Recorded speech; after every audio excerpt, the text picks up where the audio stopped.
Welcome back. I'm Uday Pratap Singh. You're joining us on NewsX. Our big focus this hour, a sharp political face-off is playing out in West Bengal with the Uniform Civil Code at the center of it as the state heads towards key electoral battles. The war of words between Narendra Modi and Mamata Banerjee is intensifying for the BJP. The message is clear. Prime Minister Modi has said the UCC will end politics of appeasement in Bengal. He's also asserted that Bengalis will not be allowed to become a minority, adding that national security remains paramount. The TMC has a sharp counter. Mamata Banerjee has called the UCC a conspiracy, claiming it will erase the space for minorities, SCs, STs, OBCs, tribals and even Hindus. She said India has many paths, but under the BJP there will only be one. Listen in. राष्ट्र की सुरक्षा हमारे लिए सर्वोपरि है। भाजपा का संकल्प है बंगाल में यूसीसी लागू कर तुष्टीकरण की राजनीति को हमेशा के लिए खत्म किया जाएगा। तो করেছে ইউনিফর্ম সিভিল কোড, যেটা হচ্ছে সংখ্যালঘুদের কোনো অস্তিত্ব থাকবে না, ওবিসিদের কোনো অস্তিত্ব থাকবে না, তপশিলীদের কোনো অস্তিত্ব থাকবে না, আদিবাসীদের কোনো অস্তিত্ব থাকবে না, হিন্দুদেরও কোনো অস্তিত্ব থাকবে না। শুধু one nation, one political party leader BJP.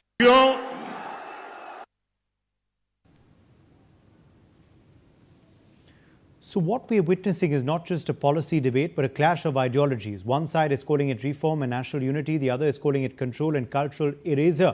As Bengal heads towards polls, the UCC has become more than a legal question. It's a political flashpoint that could, of course, also define the state's verdict. Niranjan Das, TMC supporter, is joining us live. Radhika Bhattacharya Shah, BJP spokesperson, is live with us. Joyita Basu, editor of the Sunday Guardian, is joining us live. Manasvi Thapar, political analyst, is also with us on the broadcast. Joyita Basu, how important is this war on UCC really becoming in the West Bengal elections and the poll rhetoric there? Well, actually, Uday, if you look at it, anything and everything being uttered by, I would say, center is becoming a big issue there, because I think from whatever we are listening and whatever we are hearing, I mean, there is, I would say, I mean, I'm not going to predict on the election results, but it seems some kind of desperation is coming into whatever Chief Minister Mamata Banerjee is talking about. Because it's a little surprising, the kind of things that are being said, that when she's talking about OBCs will be wiped out because of UCC and, scheduled castes and scheduled tribes. I mean, given that Prime Minister Modi himself is from the OBC, it's a little, and we all know UCC is a much larger debate. It's a national debate. Of course, the states are the states can implement UCC depending on whatever. But you know what? I mean, this is a little weird that, the scare tactics are constantly for anything and everything that is being said from Delhi. Mamata Banerjee is trying to scare the voters. So as observers, the first question that is coming to our mind is that, is something wrong? Is something wrong in this? Because she should be confident. She should be very, very confident of her win. So the thing is that why is she suddenly saying these things that do not necessarily are exactly sticking perhaps to facts? Okay. Let me in fact quickly also bring in Manasvi Thapar there. Manasvi Thapar, UCC. Of course, it's become a national issue as well, but even in West Bengal political arena, it is resonating. Prime Minister, of course, putting forth the UCC pitch. Mamata Banerjee countering it. UCC debate relevant or not, according to you, for the Bengali voter? I think it is very relevant. Only thing is that my question, what the premises which I come from is, the question is not whether UCC should exist or not. It is how it should be implemented. My entire idea is that UCC should be implemented through consensus, not through imposition. What is happening right now is the entire idea, Ambedkar himself wanted UCC should be a voluntary system wherein at the first instance, it has to be in a way not to divide voters, but to create a consensus between the states, between the center, in which a reality of how many voters are there we come to know.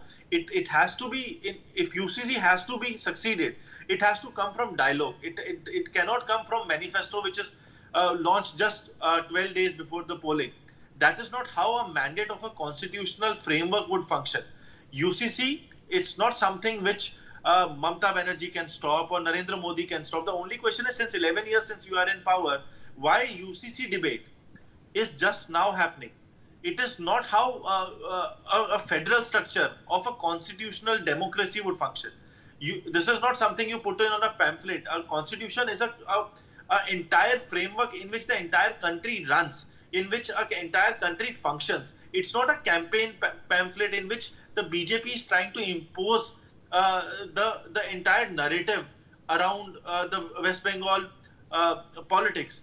UCC, it's going to happen. It is not something which is not which will not happen. If not this government, some other government will do. The debate on UCC have been there since 1950s. It is only about a political mandate when it comes and how you want to do it. It's not about. It's less about political will. Had it been the case, if it would have been about the political will, Atalji could have done it. We have had around 14 prime ministers in India. 7 were from Congress, 7 were not from Congress. Those 7 people, let's give it for the fact that Congress never wanted UCC. But there were other prime ministers who could have implemented it. It's about the social fabric of our country. It's about understanding the voters. It's about understanding the ideological framework of our country. It cannot be a vote bank plank. It cannot be about misleading our citizens. If UCC, the only question is, why do you want to create this as an election reforms? You can come out with UCC without debating or without creating campaign pamphlets in West Bengal. Who can stop the center for creating a law? You had passed 3 farm laws without consultation, and you think and you want me to believe that UCC cannot be passed because Mamata Banerjee is in West Bengal. No, that is not how the parliamentary framework works. You can pass any law. You have the mandate. You have the numbers. You have the capabilities to do that. You are the largest political party. You have a strong political mandate. What is stopping you to pass UCC? It is only about creating a confusion, and it is okay. I don't blame BJP. Everything is fair in love and war, and politics in today's time in India is a war situation, and it is okay. You would want to create a division in voters. You would want people to debate on this. It's excellent. It's extremely fine for me. But the reality is, constitutionally, no one can stop BJP from creating a framework, creating a law, creating an act on UCC. No one can stop them. And having it as a debating point or a political campaign in a state is just about leading people to another direction and tell that Mamata Banerjee is anti-UCC. That is not how the federal structure of this country would function. UCC is something in which it's a law. It's not a state enactment. It is going to be a central enactment. And central enactment is the entire proprietary, the entire power lies with the Lok Sabha and the Rajya Sabha. You introduce UCC in the parliament and let's see who is going to win. And BJP is going to win it. What is stopping BJP to Radhika Bhattacharya Shah, come in here. Radhika Bhattacharya Shah, why do you believe UCC, Uniform Civil Code, is so essential to be implemented in West Bengal, and why is the TMC resisting it?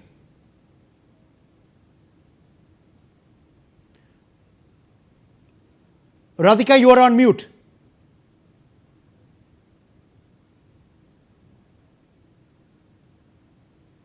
Do we have a connection? Okay, Nilanjan Das, come in here. Nilanjan Das, come in here on why the Trinamool Congress is so opposed to UCC. Why is it leading the chorus against its implementation, and how, you know, the issue of UCC, how important do you believe it's going to be come voting day? Good evening. I don't think this issue is important at all because it is a part of BJP's manifesto, and BJP's manifesto is not going to be implemented in Bengal because they're not winning Bengal. So this is the first point. And if Mr. Modi, the Honorable Prime Minister, if he wanted to implement Uniform Civil Code, he could have done it in the Parliament. They have got majority in both the Lok Sabha and the Rajya Sabha. They could have just passed it. that they are not willing to do that. They don't want to do that. And Mr. Modi wants UCC to be a debating point during the elections. And that's why they are saying all this. We, the Trinamool Congress, is committed to the development of the people, and we think every section of the society, they have got their individual liberty to practice their culture, their religion. If UCC is implemented, the worst affected section is going to be the scheduled tribes. So we have got a huge population of scheduled tribe in Bengal, almost 10%. And so they are going to be affected. But I don't want to discuss the merits of the UCC because it is not going to be implemented in Bengal. We are opposed to it. Mamata Banerjee is opposed to it. She has time and again, made herself very, very clear. And if they really were committed to implementing UCC, they could have done it in the parliament. They basically want to erase our culture, and they are threatened about Bengalis. They are threatened about the Muslims in Bengal. They are threatened about the tribal people in Bengal. They don't want their culture to thrive. The BJP government has time and again stopped. They have stopped the recognition of the Sari and the Sarnath Dharam for the scheduled tribes, for the Santal people. So what are you talking about? They want everything in India to be based on their, the unified concept of Hindi, Hindu, Hindustan. This is the belief of the RSS and the BJP, and the Trinamool Congress is completely opposed to it. We believe in individual liberty. We believe that in unity in diversity, and we are committed to that. Okay, let me in fact quickly also, yes, now get in Radhika Bhattacharya if she's there with us. Yes, please go ahead on why you believe UCC is essential for West Bengal and why you believe TMC is leading the chorus for its resistance. Well, it's a wonderful line, Hindi, Hindu, Hindustan. Indeed, Hindi is our national language. Hindu is culture. No, and I'm sorry. You are wrong. You are completely wrong. You are completely wrong, madam. You need to read this Constitution of India. You must read this Constitution of India. Don't talk unconstitutional stuff on national television. Get up on my Nilanjan. I've just put my thoughts together for my debate. I would request you to please refrain from butting in. Let me finish what I have to say, and after that we can have a debate. Things, so Hindi, Hindu, Hindustan. Let me just repeat what you have said. You have already lost the debate. Repeating your lines. Let me please add and justify what I'm about to say, and I hope there you will make sure that the debate runs smoothly without the Timothy. Yes. I haven't even started here. No, you have the floor. Please go ahead. This is typical TMC attitude. They are opposed to any sort of equality, any sort of justice, and any sort of gender bias. UCC promotes equal laws for all citizens, irrespective of religion. Let them not play this religious card. BJP frames it as fulfilling the constitutional vision of equality and secularism. So let's not talk about different sections. Okay, Radhika Bhattacharya Shah, we are just going to fix your connection. We are just going to fix your connection. Unfortunately, we are having some issues with your line. We are having some issues with your line, Radhika Bhattacharya Shah. Your frame is freezing. I will come back to you. I will come back to you. I will come back to you. Joyita Basu. Joyita Basu, why don't you come in here? Joyita Basu on. Okay, I'm going to just ask our producers to please mute Radhika Bhattacharya Shah because frame is freezing. So we're going to try and get her back. Let's try and please correct her connection. Nilanjan, I'll come back to you as well. But let me get in Joyita Basu on this point that some of the panelists were making on why UCC is being implemented state by state. Why not a pan-India law? Why not a pan-India legislation moved in Parliament? Joyita, what's the strategy behind that? You see, the main reason why it is being given that state route is because it's a very contentious debate. If it goes to Parliament, it will create problems with even BJP's allies, I would say, Many, primarily because many of these political parties, in fact all these political parties, are dependent on one vote bank or the other.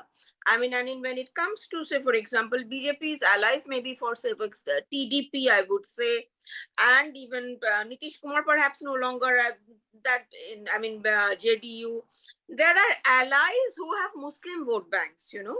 So as a result of which, this UCC is being opposed badly by the Muslims in particular.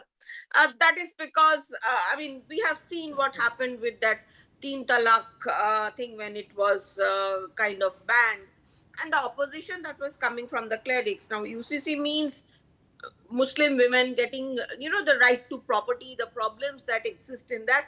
A lot of that. Of course, as I'm going to say, you know, all these things should be discussed threadbare. But the problem exists because these individual parties, they have problems with that. So that is the reason why BJP is taking the UCC route in their state. So Uttarakhand, it has happened. All right. And the thing is, that also created problems. So what we need when it comes to UCC, you need a threadbare discussion in parliament. But right now, the way the situation is, I don't see a national, you know, all the parties coming out in support of it. No, that is not going to happen, primarily for political reasons and nothing else. Yes, Radhika Bhattacharya Shah, I will attempt to come back to you now, but Nilanjan Das before that wants to quickly counter the brief point we heard from you earlier. Nilanjan Das. No, she said that Hindi is our national language. It is clearly not. We have an advocate sitting here. He can, tell you what is written in the constitution. So this is first point. This is the belief of the BJP and the RSS. They in our constitution, they do not believe in our Hindutva, which is a RSS concept of India, which we do not subscribe to. This is point number one. They are completely anti-constitutional, and this party has got no right to govern India. This is point number one. Point number two, if they really are committed to UCC, why not implement UCC in Manipur? Why not implement UCC in Nagaland? What is the problem? The BJP and the NDA is in power there. What is stopping you? Why are you so much, having this apathy towards Bengali Muslims and Bengali tribals? And in the tribals of living in West Bengal. What is the problem? And this hatred towards the people of Bengal is going to harm the BJP's prospects in Bengal. It has always done it, and it is going to backfire, like every time. UCC is there in their manifesto. It is there in their national manifesto, but they have not been able to implement it.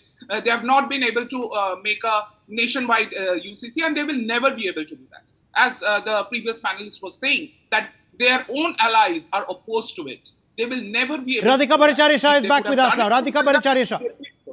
Okay, I think we've lost Radhika Bhattacharya. All right. Manasvi Thapar, come in here on this, on this debate, of course, over even Hindi now that has erupted on the panel itself. Are these the main issues for West Bengal, according to you? A language debate, UCC, or do you believe it's something else that is at the core for the Bengal voter? Manasvi Thapar. See, there is BJP does not have a political will in UCC. Had it been the case, Uttar Pradesh would have implemented UCC, Maharashtra would have implemented UCC, Madhya Pradesh, Rajasthan, Gujarat, Bihar, Assam, Odisha, Haryana, Chhattisgarh would have implemented UCC. Goa would have Goa already has because of the Portuguese. Tirupura, Arunachal Pradesh, Manipur, Nagaland, Meghalaya. These are all NDA alliances. Puducherry, Delhi would have implemented UCC by now. There is no UCC talks there. Wherever NDA is ruling, wherever BJP is in complete majority without a support of a political party, you don't talk about UCC there. You don't talk about UCC in Maharashtra. You don't talk about UCC in Madhya Pradesh. You don't talk about UCC in Rajasthan. Why? Why silence there? The problem here is, if you really want UCC, there is no opposition in 20 states, wherein 18 direct states and 2 union territories, where you can directly implement UCC. You don't talk about UCC. Had it been a political mandate and political will there, you would have implemented it right now. And let me remind you, Uday, check out the manifestos of all these states. You will see mention of UCC as soon as we'll come in power. Within 6 months, we'll implement UCC. And they came in power. Since years they are in power. And there is not even an iota of talks on UCC. It's about dual face. I am not against UCC. I am against on the hypocrisy which has been created on UCC. You create UCC. Why do you want to talk about UCC when you are not in power in states where you are not in power? Joyita Basu coming back in as well. Joyita Basu. Uday, as I said, UCC is a political topic for, political issue for all political parties, everybody. So, instead of getting so excited about it and making it basically, frankly, if you ask me, UCC is a non-issue. But you would be surprised to find that there is a lot of support in Bengal on UCC, because I'm a Bengali. I have lots of, people in Bengal, relatives, friends who I talk with daily. There is support. So the whole point is that, you see, and this language debate is utter nonsense. There is no language debate in Bengal, trust me, given that most Bengalis, their children, they have all left the state. Bengal is a graying state, by the way, and because of which everybody's children, almost everybody has left the state. Anybody working eligible and all. And if you go, the dominance of Hindi language, movies, music, in popular culture, it's very, very high in Bengal. So if you look at it, except for some guy called, there is some Bengali Pokho type people, Hindi is not an issue in Bengal at all. UCC, that also is not an issue. Nothing like that. There is no issue like that. All that people care about. Living in La La Land, they expect to win Bengal. No. Excuse me. Do not disturb. I'm not even talking about you. I'm talking about what the people of Bengal are thinking. So you have got no idea about what the people of Bengal are thinking. That's the problem. No, of course. Oh, yeah, of course I don't have any idea. You know everything. Fine, you know everything. Very good. Be happy with that. Now, Uday, I'm talking to you. I don't want to talk to whoever this guy is, disturbing my whenever I'm speaking. So the thing is, you see, people want good governance. What is most important for Bengal right now is industry. That is what they are talking about. They don't want corruption. They want industry. These are the areas Bengalis are actually really worried about. I'm out of time. Radhika Bhattacharya Shah, I believe, is back with us. Unfortunately, we've had connection issues with you through the show. Radhika, I'll give you 30 seconds. Then I have to wrap up. Well, if I had to wrap it up, I would say this election is about secularism versus appeasement politics, strong leadership versus regional resistance, development versus identity politics, and finally, law and order, political violence, law and order concerns, safety of women, and of course, development of the state, and of course, BJP, as far as BJP is concerned, we push a pan-India identity that the TMC has no idea about. And of course, Mamata Banerjee just now is seen as someone who's prioritizing state-specific politics and regional concerns. I'm out of time. Nilanjan Das. We are pushing national concerns. This non-resident Bengalis, they are going to eat crow on the 4th of May. You just invite me on the 4th of May. I'll talk to you on that day. These people have got no idea about what the people of Bengal are thinking. They are disgusted with the kind of narrative that the BJP is trying to run, and they are going to be decimated this time. Well, we will wait and watch, of course, for the 4th of May. And I apologize to Joyita that Nilanjan, as he always does, disturb both of us on national television. Joyita, I'm apologizing on Nilanjan's behalf because I know he'll never do so. All right. Well, we're going to take a short break. My thanks to all of our guests for being